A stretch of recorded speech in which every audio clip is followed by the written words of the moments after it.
بسم الله الرحمن الرحيم. السلام عليكم ورحمة الله وبركاته.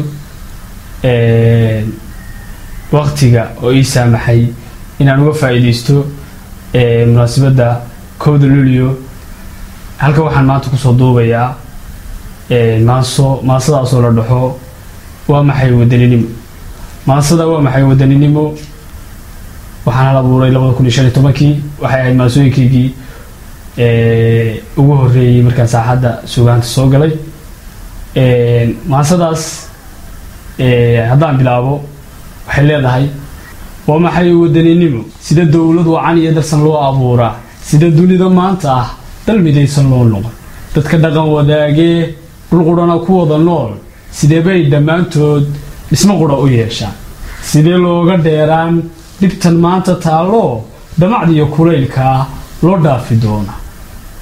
xagee ula dhaqaaqnaa sabigii iyo dhalaankii maatada dhulkeedii dhiigeedii lagu qubay yaa dhibteeda garan kara haweenkii dhaqnaaye dhismo guri lahaaye laga dhowri jiray xumo waa kuwan dhibaatada dhirta uun la jiifee yaa dhibkooda garan kara dadkan aan isdhowrayn isdhameeyey badidood dhammaantood walaal iyo wehelyaa isaga dhiga waqti tegay wixii dhacay ninkii waa xusuusnaa iyo kaan wax garanayn yaa wada mideeyo mabda'ooda shay qudha ay ku wada macaashaan mar qudhaba ka dhigi kara yaa meesha wacan iyo jidka samaha loo maro inaguba jiheeyo jaar qudha inaga dhiga midnimadii la jabiyee jarka dheerna laga riday yaa jahoradeedii soo jilaabi doono jabkan iyo dhibaatadan jacayl yaa ka dhigi kara marka maasadan waxa ay ka hadlaysaa